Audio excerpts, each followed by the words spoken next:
ಅದು ತಗೊಳ್ರಿ, ಅವನೊಬ್ಬರನ್ನೇ ಹಾಕ್ಬಿಡ್ತೀರಾ? ಹ್ಞೂ, ಸರಿ ಆಯಿತು. ಇವತ್ತು ದ್ವೇಷ ಭಾಷಣ ಮತ್ತು ಆ ರೀತಿ ನಡ್ಕೊಳ್ತಕ್ಕಂಥದ್ರಲ್ಲಿ ಇವತ್ತು ಬಿಲ್ಲು ಕ್ಯಾಬಿನೆಟ್ಟಿಗೆ ಬಂದಿದೆ.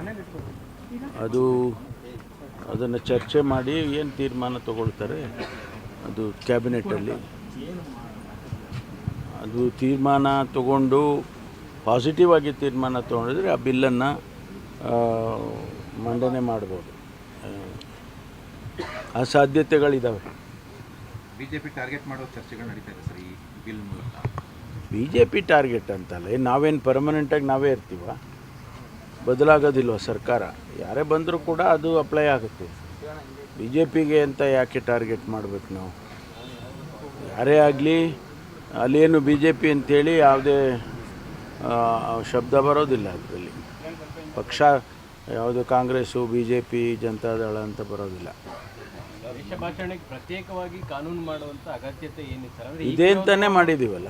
ಈಗಿರೋ ಕಾನೂನು ಅಲ್ಲಲ್ಲ, ಈಗಿರೋ ಕಾನೂನು ಇನ್ನೂ ಭದ್ರ ಮಾಡಬೇಕು ಅಂತ ಮಾಡ್ತಾ ಇರ್ತಾರೆ. ಕೆಲವು ಪ್ರೊವಿಷನ್ಸು ಅದಕ್ಕೆ ಆ್ಯಡ್ ಮಾಡಿದ್ದಾರೆ ಅಷ್ಟೇ. ಸರ್, ನೀವು ಸತೀಶ್ ಜಾರಕಿಹೊಳಿ ಪದೇ ಪದೇ ಡಿನ್ನರು ಕಾಫಿ ಅಂದಾಗ ಸಿದ್ದರಾಮಯ್ಯನವ್ರನ್ನ ಯಾವುದೇ ಕಾರಣಕ್ಕೂ ಇಳಿಸಲೇಬಾರ್ದು, ಇಳಿಸಿದ್ರೆ ನಮ್ಮಲ್ಲೇ ಒಬ್ಬರನ್ನ ಮಾಡಬೇಕು ಅಂತ ತಂತ್ರ ರೂಪಿಸ್ತಾ ಇದ್ದಾರೆ ಅಂತ ಆರೋಪ ಸರ್. ಯಾರು ಮಾಡಿದ್ದಾರೆ ಆರೋಪ? ಅಲ್ಲ, ಆರೋಪ ಯಾರು ಮಾಡಿದ್ದಾರೆ? ನಾನೆಲ್ಲೂ ಕೇಳಲಿಲ್ಲಪ್ಪ. ಯಾರು ಆರೋಪ ಮಾಡಿ ಸ್ಪೆಸಿಫಿಕ್ ಆಗಿ ಹೇಳಿದರೆ ಅವ್ರ ಮೇಲೆ ಉತ್ತರ ಕೊಡ್ತೀನಿ ನಾನು. ಪಕ್ಷದೊಳಗೆ ಚರ್ಚೆ ಅಲ್ಲ, ಊಟ ಮಾಡೋದು, ಜೊತೆಯಲ್ಲಿ ಓಡಾಡೋದು, ಮತ್ತು ನಾವು ಜೊತೆಯಲ್ಲಿ ಟ್ರಾವೆಲ್ ಮಾಡೋದು, ಅದೇ ಒಂದು ಆತಂಕ ಸೃಷ್ಟಿ ಮಾಡೋದಾದರೆ ಭಾರತೀಯ ಜನತಾ ಪಾರ್ಟಿಗೆ ಇನ್ನೂ ಜಾಸ್ತಿ ಮಾಡ್ತೀವಿ. ಅಲ್ಲ, ಬಿಜೆಪಿ ಅವ್ರಿಗೇನು ಆತಂಕ ಇಲ್ಲ ಸರ್, ಕಾಂಗ್ರೆಸ್ ಅವ್ರಿಗೆ ಸ್ವಲ್ಪ ಆತಂಕ. ನಾನು ಅದಕ್ಕೆ ಕೇಳಿದ್ದು ಅವರಿಗೆ.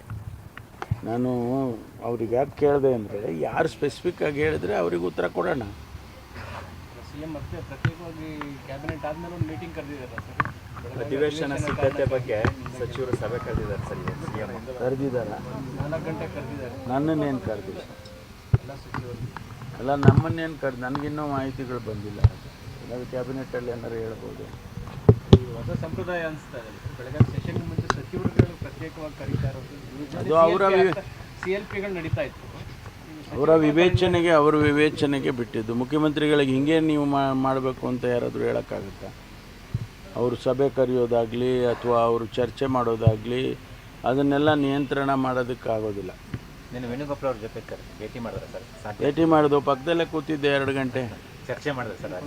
ನಾನು ಪಕ್ಕದಲ್ಲೇ ಕೂತಿದ್ನಪ್ಪ 2 ಗಂಟೆ. ಪವರ್ ಶಿಫ್ಟಿಂಗ್ ಬಗ್ಗೆ ಏನೋ ಮಾತಾಡಿದ್ರು ಸರ್? ಯಾವುದು ರಾಜಕೀಯದ ಬಗ್ಗೆ ನಾವು ಮಾತಾಡಲೇ ಇಲ್ಲ.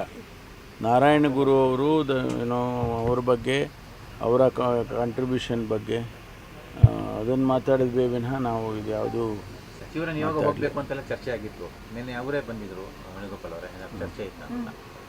ಸಚಿವರ ನಿಯೋಗ ಹೋಗಬೇಕು ಅಂತ ಎಲ್ಲಿ ಬಂದಿತ್ತು? ಯಾವ ಸಚಿವರು? ಅಲ್ಲ, ಕೆಲವು ಪ್ರಮುಖ 3-6 ಜನ ಸಚಿವರು ಹೋಗೋದ್ರ ಬಗ್ಗೆ ಚರ್ಚೆ ಆಗಿತ್ತು ಸರ್. ಆಗಿತ್ತಾ? ಅಲ್ಲ, ಅವರು ಇಲ್ಲೇ ಬಂದಿದ್ರಲ್ಲ. ಬಟ್ ಇದೇ ಯಾವುದು ಚರ್ಚೆ ಮಾಡಲಿಲ್ಲ. ಗೊಂದಲ ಇಲ್ಲ ಅಂತೀರಾ? ನಿನ್ನೆ ಮಂಗಳೂರಲ್ಲಿ CM ಪರ, DCM ಪರ CM ಘೋಷಣೆ ಆಯಿತು ಮುಖ್ಯಮಂತ್ರಿ. ಅಲ್ಲ, ಗೊಂದಲ ಇಲ್ಲ ಅಂದರೆ ಈಗ ಆಚೆಗಡೆ ಜನ ಏನೋ ಜೈಕಾರ ಹಾಕೋದಕ್ಕೆ ಏನು ತಡೆ ಮಾಡೋಕ್ಕಾಗುತ್ತೆ? ನಾನು ನಿನ್ನೆನೂ ಹೇಳಿದೆ. ನಾನು ಒಬ್ಬೊಬ್ಬ ಲೀಡ್ರಿಗೆ ಒಂದೊಂದು ಅಷ್ಟು ಜನ ಅಭಿಮಾನಿಗಳಿರ್ತಾರೆ. ಅವರು ಸ್ವಾಭಾವಿಕವಾಗಿ ಆ ಲೀಡ್ರು ಮುಖ್ಯಮಂತ್ರಿ ಆಗಬೇಕು ಅಥವಾ ಇನ್ನೊಂದು ಸಚಿವರಾಗಬೇಕು, ಇನ್ನೊಂದು ಆಗಬೇಕು ಅಂತ ಹೇಳಿ ಅವರು ಜೈಕಾರ ಹಾಕ್ತಾ ಇರ್ತಾರೆ ಹೋದಾಗ ಬಂದಾಗೆಲ್ಲ. ಅದನ್ನು ತಪ್ಪು ಅಂತ ಹೇಳೋಕ್ಕಾಗೋದಿಲ್ಲ. ಬೆಳವಣಿಗೆ ಇತ್ಯರ್ಥ ಆದರೆ ಅದರ ಜೈಕಾರಗಳೆಲ್ಲ ನಿಂತೋಗ್ತವಲ್ಲ, ಒಳ್ಳೇದಲ್ವಾ? ಜೈಕಾರ ಇರಬೇಕಾ? ಪರ್ಮನೆಂಟಾಗಿ ಜೈಕಾರ ಇರೋಕ್ಕೆ ಸಾಧ್ಯ ಇಲ್ಲ, ನಿಂತೋಗುತ್ತೆ. ಅದು ಸಮಸ್ಯೆಗಳ ಬಗೆಹರಿದ್ರೆ ಅವೆಲ್ಲ ನಿಂತೋಗ್ತವೆ. ಓಕೆ,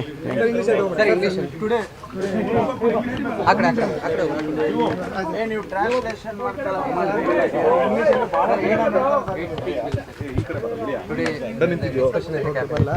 ಇನ್ನಷ್ಟು ಹೆಚ್ಚಿನ ಮಾಹಿತಿಗಾಗಿ ಫಾಲೋ ಮಾಡಿ ಬ್ರಿಗೇಡ್ ನ್ಯೂಸ್ ಕನ್ನಡ.